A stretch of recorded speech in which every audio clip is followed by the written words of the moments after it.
Hello दोस्तों, स्वागत है आपका अपना यूट्यूब चैनल सर्च हैप्पीनेस में। आज का हमारा टॉपिक है रेसिडेंस सर्टिफिकेट कैसे बनाएं या कहे निवास प्रमाण पत्र कैसे बनाएं। दोस्तों, आपने इसके लिए यूट्यूब पे बहुत सारा वीडियो देखा होगा और आपने निवास प्रमाण पत्र बनाने का ट्राई भी किया होगा, लेकिन आपका जो निवास प्रमाण पत्र है वो हर बार रिजेक्ट कर दिया जाता है। इस वीडियो में मैं एक ऐसा टिप्स आपको देने वाला हूं जिससे आपका निवास प्रमाण पत्र रिजेक्ट नहीं होगा। दोस्तों, इस वीडियो में आप अंत तक बने रहिए।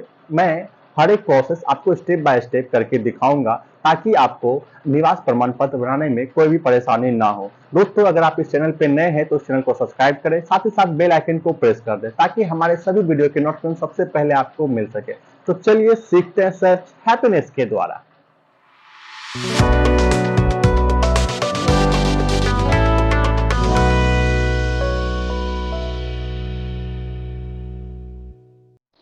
हेलो दोस्तों, हम आ चुके हैं अपने मोबाइल के होम स्क्रीन पे। बिना किसी देरी के वीडियो को स्टार्ट करते हैं। सबसे पहले हम यहाँ पे गूगल क्रोम को ओपन कर लेते हैं। गूगल क्रोम ओपन करने के बाद अब आपको सर्च बार में टाइप करना है RTPS। दोस्तों, इस वीडियो में आप अंत तक बने रहिए ताकि आपसे कोई भी स्टेप छूट ना। उसके बाद अब आपको दिख रहा होगा RTPS 1। ये गवर्नमेंट ऑफ बिहार का ऑफिशियल वेबसाइट है। इस पर क्लिक कर देना है। जैसे ही आप इस पर क्लिक करते हैं आपके सामने में कुछ इस तरह का इंटरफेस दिखेगा। उसके बाद अब आपको नीचे आना है। नीचे आने के बाद अब देखिए आपको लोक सेवाओं का अधिकार एवं सेवाएं यहाँ पे दिख रहा है। इसमें फर्स्ट ऑप्शन है समान प्रशासन विभाग। इस पे क्लिक कर देना है। इस पे क्लिक करने के बाद अब आपको दिख रहा होगा फर्स्ट ऑप्शन आवासीय प्रमाण पत्र। इस पे क्लिक कर देना है। इस पे क्लिक करने के बाद अब आपको दिख रहा होगा फर्स्ट ऑप्शन अंचल स्तर पर। तो दोस्तों, अभी जो हम आवासीय बनाने वाले हैं वो अंचल स्तर पर बनाने वाले हैं, इसीलिए हम यहाँ से अंचल स्तर को सिलेक्ट कर लेते हैं। इस पे क्लिक करने के बाद अब आपको थोड़ा सा वेट करना है और जैसे ही आपके सामने में इस तरह का पॉपअप विंडो खुल के सामने आ जाएगा। अब देखिए यहाँ पे सबसे पहले बताया जा रहा है आपको अपना लिंग सिलेक्ट करना है। आप जेंडर, एप्लीकेंट का नाम क्या है और एप्लीकेंट का हिंदी में नाम लिखना है यहाँ पे। फिर एप्लीकेंट के फादर्स नेम, फिर उनका माता जी का नाम और हिंदी में भी उनके माता जी का नाम लिखना है। उसके बाद यहाँ पे देखिए हस्बैंड, अगर ये किसी आप लड़की का बना रहे जो विवाहित लड़की है तो यहाँ पे उनके हस्बैंड का नाम देना है। और अगर किसी लड़के का बना रहे तो यहाँ पे इसे छोड़ देना है, इसे फिल नहीं करना। उसके बाद देखिए नीचे आपको दिख रहा होगा आवेदक का मोबाइल नंबर। यहाँ पे आवेदक का जो यहाँ पे एप्लीकेंट है उसका मोबाइल नंबर यहाँ पे दे देना है और आवेदक का ईमेल यहाँ पे फिल कर देना। चलिए सबसे पहले मैं इन सबको फिल कर लेता हूँ। ये सारी डिटेल्स मैंने फिल कर रखा है। अब आपको यहाँ पे दिख रहा है अपना पता देने के लिए बोल रहा है, तो चलिए हम यहाँ पे अपना पता सेलेक्ट करें। सबसे पहले यहाँ पे हम स्टेट अपना सेलेक्ट कर लेते हैं। उसके बाद यहाँ से जो हमारा डिस्ट्रिक्ट है वो डिस्ट्रिक्ट आपका जो भी डिस्ट्रिक्ट हो आप वो यहाँ से सिलेक्ट कर सकते हैं। तो चलिए मैंने यहाँ से अपना डिस्ट्रिक्ट सिलेक्ट कर लिया। उसके बाद आपका अनुमंडल, जिस भी अनुमंडल में आप रहते हो वो अनुमंडल यहाँ से सिलेक्ट कर लीजिए। उसके बाद अब आपको दिखा होगा यहाँ पे ब्लॉक, जिस भी ब्लॉक में आपका मतलब आपका गांव पड़ता है वो ब्लॉक यहाँ से सिलेक्ट कर लीजिए। तो मेरा यहाँ पे मैंने अपना ब्लॉक यहाँ से सिलेक्ट कर लिया। उसके बाद आपका जो गांव है वो नगर निगम में आता है, ग्राम पंचायत में आता है, नगर परिषद में आता है या ग्राम पंचायत में नगर पंचायत में आता है। इसमें से जो भी इन चारों ऑप्शन में से जिसमें भी आता है आप वो सिलेक्ट कर सकते हैं। फिलहाल मेरा गांव जो है वो ग्राम पंचायत में आता है तो मैंने यहाँ से अपना ग्राम पंचायत सिलेक्ट कर लिया। उसके बाद आपको यहाँ पे दिख रहा है वार्ड नंबर, तो मैं यहाँ से अपना सबसे पहले वार्ड नंबर दे देता हूँ। उसके बाद देखिए ये मुझसे पूछ रहा है कि किस पंचायत में आपका गांव पड़ता है, तो वो पंचायत यहाँ पे मुझे सिलेक्ट करना। चलिए मैं यहाँ से अपना पंचायत सिलेक्ट कर लेता हूँ। उसके बाद अब देखिए यहाँ पे मुझसे पूछा जा रहा है कि आपका गांव कौन सा है, तो चलिए मैं अपना गांव दे देता हूँ यहाँ पे। उसके बाद अब देखिए यहाँ पे पोस्ट ऑफिस पूछा जा रहा है, तो पोस्ट ऑफिस भी मैं यहाँ पे दे देता हूँ।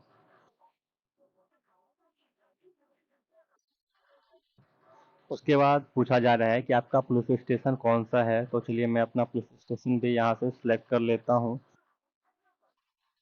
उसके बाद आपको अब नीचे आना है और यहाँ पे दिख रहा होगा पिन कोड, तो चलिए मैं यहाँ पे सबसे पहले अपना पिन कोड दे देता हूँ।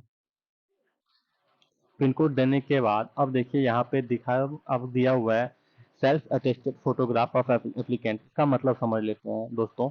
दोस्तों अगर आप फोटो डायरेक्ट यहाँ पे अपलोड कर देते हैं तो आपका जो ये फॉर्म है जो आपने आवासीय के लिए अप्लाई कर रहे हैं आप, उसे रिजेक्ट कर दिया जाएगा। उसके रिजेक्ट से बचने के लिए आपको सबसे पहले फोटो पे अपना सिग्नेचर कर देना है। अगर आप सिग्नेचर कर देते हैं तो आपका जो फोटो है यहाँ पे सिग्नेचर वाला फोटो अपलोड करना है, जिससे आपका जो फॉर्म है वो रिजेक्ट नहीं होगा। चलिए मैं यहाँ पे अपलोड कर देता हूँ। देखिए कुछ इस तरह से मैंने यहाँ पे सिग्नेचर कर रखा है, आपको दिख रहा होगा। अब यहाँ पे आधार नंबर के बारे में दिया हुआ है, चलिए मैं यहाँ पे आधार नंबर फिल कर लेता हूँ।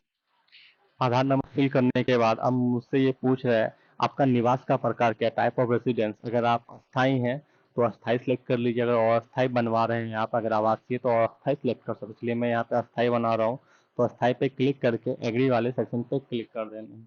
जैसे आप इतना क्लिक करते हैं उसके बाद अब आपको फिर से यहाँ पे अस्थाई पे क्लिक करना है और यहाँ पे देखिए दिख रहा है आवेदन का उद्देश्य। तो चलिए मैं यहाँ पे उद्देश्य लिख देता हूँ, आपका जो भी उद्देश्य हो, सॉरी, आपका जो भी उद्देश्य हो आप यहाँ पे वो फिल कर सकते हैं। चलिए मैं फिलहाल यहाँ पे लिख देता हूँ एग्जाम फॉर्म फिलअप।